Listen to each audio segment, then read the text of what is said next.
Hi there, welcome back to my channel. My name is Norma Ubonna. I am a legal practitioner based and practicing in Lagos State, Nigeria. And on this channel, we talk about everything that pertains to corporate governance and compliance. I have 9 years experience on the subject that I discuss on this channel. So today's video was inspired by the appointment of Mr. Asue Igodalo as the chairman of Nigerian Breweries PLC. Guys, when I heard this news, I was particularly excited. I was elated. I don't know why. So I don't have a one-on-one relationship with Mr. Godalo. I've not met him before. I've not spoken with him before. But he's a figure that I have studied to an extent through the years. I've listened to quite a number of his of the interviews he has granted on various platforms, and I find how far he has come career wise. I find it very interesting, and somehow I just see, especially with this appointment, I just see him living the life I plan to live in the next 10 years, more or less, as it pertains to career. That's my career trajectory. I just okay, so just a little background with regards to this. In 2019, I was discussing with the group CEO of a public limited company I had worked with. So he was asking me how I saw my career life panning out in future, how I saw what I was headed for. I told him that amongst other things, that my plan was that I wanted to be the chairperson or the chairman of a reputable, very reputable public limited company. He said impressive, encouraged me, gave me instances of companies that were being successfully led by lawyers. So I took his advice and all what he told me, and I ran with it, and I've been running with it. And for any, say, legal practitioner that I hear making waves in an unconventional manner in the corporate world, I am always very excited, and hence my reaction when I heard about this news. Just as I said, I do not know him personally, but if you're a legal practitioner in Lagos, Nigeria, chances is that you know the name Igodalo, Asue Igodalo, and chances are also that you know his law firm. His law firm is one of those law firms. Like it's one of those law firms that every aspiring or aspirational young lawyer wants to be in. But as the saying goes, many are called, but just a few are chosen. So that aside, with his appointment as the chairman of this company, I thought, okay, I could just do something, talk about chairmanship of companies or the chairmanship of the board of companies and what it entails. And that is how we found ourselves here. So at this point, I would urge you to please engage this content. Please like, comment, subscribe, share it to your friends, well wishers, and everybody that you know that this content is relevant to. If there are any types of content that you want us to film subsequently, do not hesitate to let me know in the comment section, and best believe that I would discuss any subjects, any relevant subjects that you point me towards in the comment section. I look forward to hearing from you. So back to what we're discussing. So the chairman of the company is responsible for providing the overall leadership of the company and the board, and he's supposed to elicit constructive participation of the directors to facilitate effective direction of the board. So the chairman is at the helm of affairs where it pertains to directing or leading the company. I would mention at this point that provisions for the principles around the chairmanship of companies is provided for in Principle 3 of the Nigerian Code of Corporate Governance 2018. So that's where you find quite a number of provisions that have been made. Then, first of all, I would mention that the chairman of the board is not supposed to be involved in the day-to-day running of the company. He's supposed to be a non-executive director.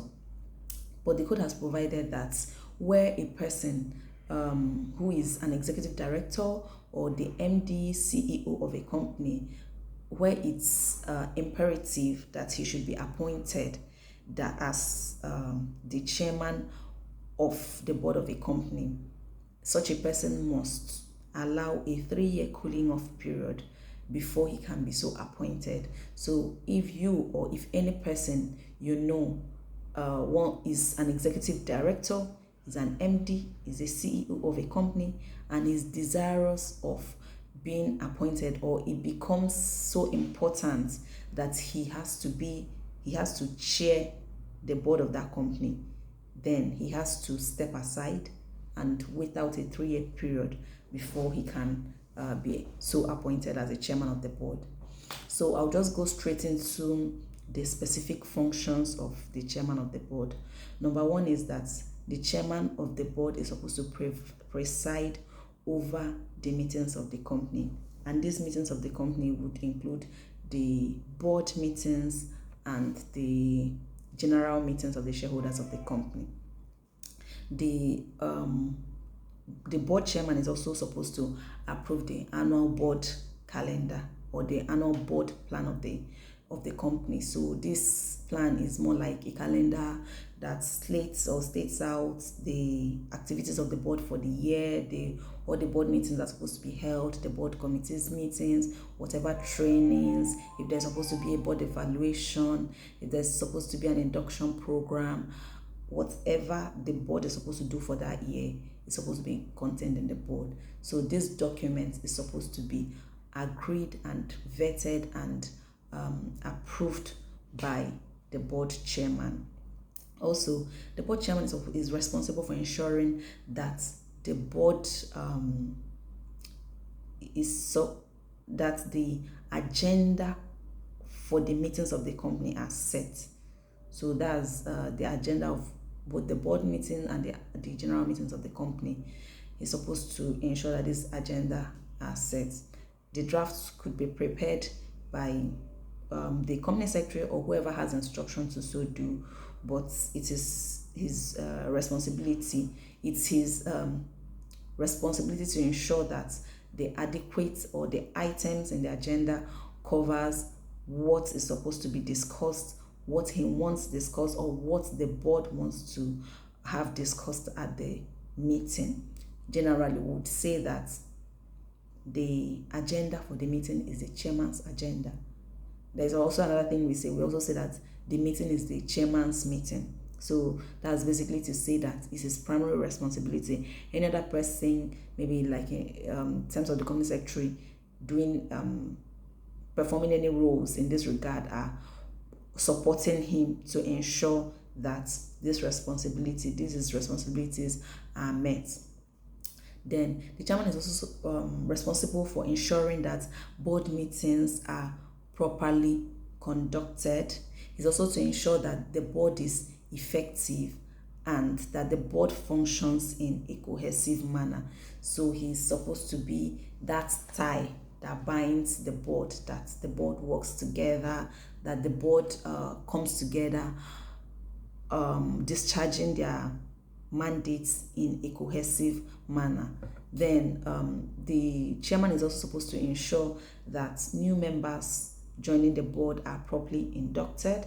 He's also supposed to ensure that board members generally are properly trained, or that there is the continuous training of members of the board, that a continuous training program for members of the board is put in place. The chairman is also supposed to ensure effective communication and relations between the company and its shareholders as well as other stakeholders, which would include the regulators.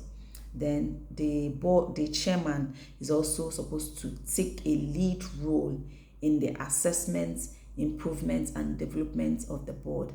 And this would speak to board evaluation to ensure that the directors are up to speed, that they have the requisite knowledge, and that they're well disposed to discharge the responsibilities required of them as directors on the board, so that after the evaluation, if there is need for retraining, if there is need for further training for any particular directors in any areas, those can be done. So basically, the chairman is responsible for ensuring that these assessments and improvements and development programs are put in place. Then the chairman is also responsible for ensuring that management provides the board with accurate, relevant, and timely information to enable directors discharge their duties of directing the operations of the company. So if a company is not sending in its reports, maybe ahead of any session or ahead of any meetings on time, the board chairman is supposed to ask relevant questions. For companies that like to send their reports 3 days to meetings, for companies that like to send their financials 24 hours before the meeting, board chairman, it's a responsibility to ensure that this is not a practice in your company, to ensure that directors get relevant reports and information in a timely manner to enable them study those reports, study those information, ask relevant questions, and effectively direct the company. So today, this is where we bring an end to our discussion on this topic. And as I said before, I implore you to please engage our content in every manner possible, in every manner available. And this is me wishing you a very productive day, very productive week. Do have yourselves a good time, and I will see you in my next video. Bye.